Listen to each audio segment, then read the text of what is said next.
Hi y'all, this is Mattie from Mattie's Kitchen, and today I will be showing you all how to make old-fashioned fried corn. I'll be using fresh corn, but you can use frozen corn or you can use canned corn. And I'll be using some flour with that, some sugar, a little sugar, salt and pepper, and of course some fresh corn and bacon and butter. I'll get back with you and show you the ingredients. Hi y'all, Mattie back with you all. What I'll be using is some white corn. I bought this out of Publix and they look good. I'm gonna take them off the shelf and I'm gonna take the corn off the cob and I scrape my cob too. And I'll be using some pepper, salt, and here's some flour to thicken the corn up with, and sugar. The white corn is sweet, but you might need a tap of sugar. That's up to your taste.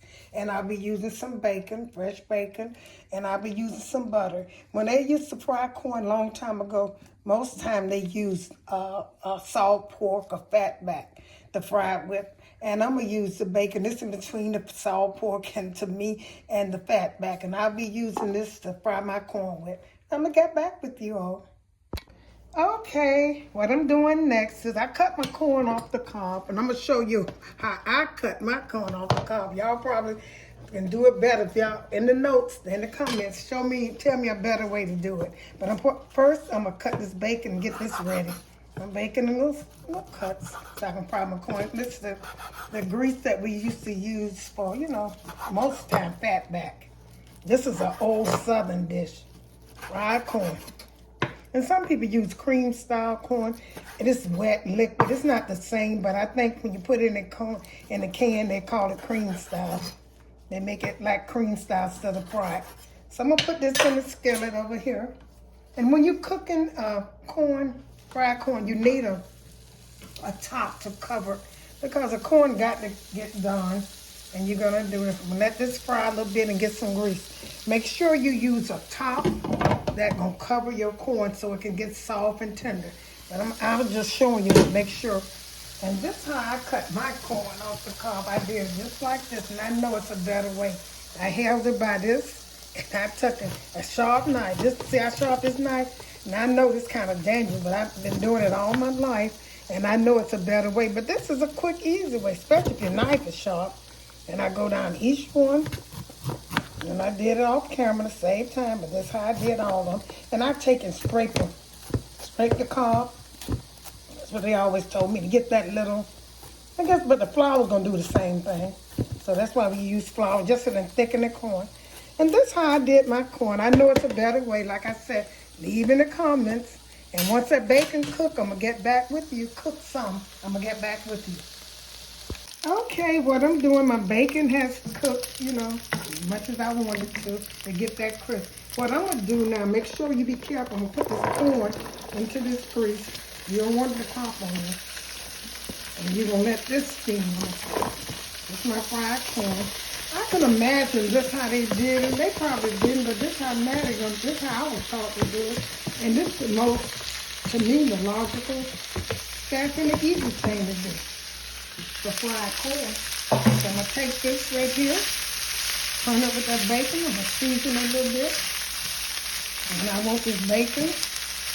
I have seen people put whole bacon in there, but I don't think that's not a good idea. And like I said, you're going to need a top. You put a little, all you need is 2 ingredients, salt and pepper, and sugar, flour, a few. But like spices is just salt and pepper. And you're going to season with pepper, salt last, because you want to taste it. You don't know how salty your bacon is. Put just a little in here. Just a little bit. Now, I season. You always should season last with the salt, that. I'm going to get this mix in here, and I might add a little water. But that's why I said you need a top. You need a top to cover, make sure steam can stay in there and cook this, soften this corn. I'm gonna let this cook. I'll put just a tap of water. And the reason I'm using tap bottled water, because it's convenient. I normally use tap water, just a little bit so this can steam. I'm gonna put a little butter in here right now too. Put some butter in here. And let this kind of cook, steam. all to it. After this cook and get tender, you can put a little bit more water, and you can put your flour in there. And this is what you call fried corn, and it's delicious. You don't need a lot of stuff. It's gonna be fried corn. The bacon gonna season it in the butter. Gonna season it. Okay, put a little bit more pepper to see my pepper. I like to see my pepper in fried corn. And like I said, I'm gonna let this steam for a while, for about 30 minutes, and I'm gonna see how tender my corn is. If I need to put, I know I'm gonna have to put a little bit more water in here, but right now I'm gonna adjust my cuckoo clock. I'm gonna let it just cook for a while. Have your stove on medium and let it just cook. I'm gonna cover this tight and let it just cook for a while.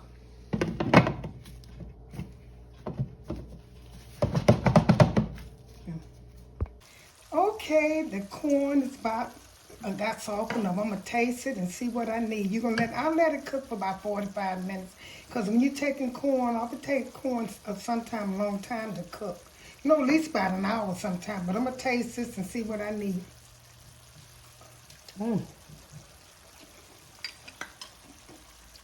Hot. I've got about everything you need.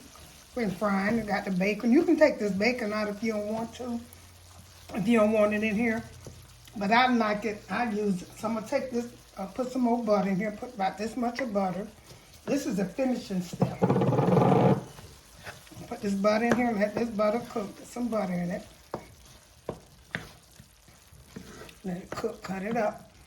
And I'm going to season it. I need just a little salt. Just a little salt by tasting. Don't put too much salt because the bacon was salty and it wasn't salty, but it was just enough salt. And I'm gonna put a tap of sugar. It's sweet. This is white corn, so I'm gonna put a tap of. When you cook it, it turns yellow to me. Put just a tap of sugar because it was sweet. And the last thing I'm gonna put, well, not the last, I'm gonna put a little flour on here to thicken this up. And that's all to it when you're frying corn. Just a little flour. Put a little bit more water. And I'm going to put some pepper. Call it a day. I'm going to let it thicken up, cook about 5 more minutes, and I'm going to show you all the results of it. Called fried corn. Now stir all this up in there. You want to see how you want this to get kind of like a paste. Because it's crunchy. I put just a little flour. I might need to put just a little bit more in here. Maybe a little bit more. Let it cook some. And like I said, you can take the bacon out if you're not used to seeing bacon. But I want to keep my bacon in here because I like the way it tastes. I'm going to put a little bit more flour. Just a little bit more flour. And a little water. So I can have just a little liquid. You want it kind of chunky. You don't want it like cream style. You want it like fried. And let this get hot. I want the flour to do its thing. I'll call it fried corn. That's the way it used to look. Like I said, you don't have to have the bacon, but the bacon, they normally cook it in pork. So I'm going to cut this up. And let it get about 5 minutes to the flour do its thing, and it'll be ready to serve. Here's the finishing touch of my fried corn. If you don't want to, it's so good. I taste it. I got everything in it I needed. If you don't want the bacon in there, you don't have to have the bacon there. You can take it out. But that's what fried corn was mostly cooked with pork. Okay, and here it is on the plate. The finishing touch on the plate. Like I said, thank you all for tuning in to my fried corn. Share this video with friends and family. And check out the next video that I'm going to do. Thank you again.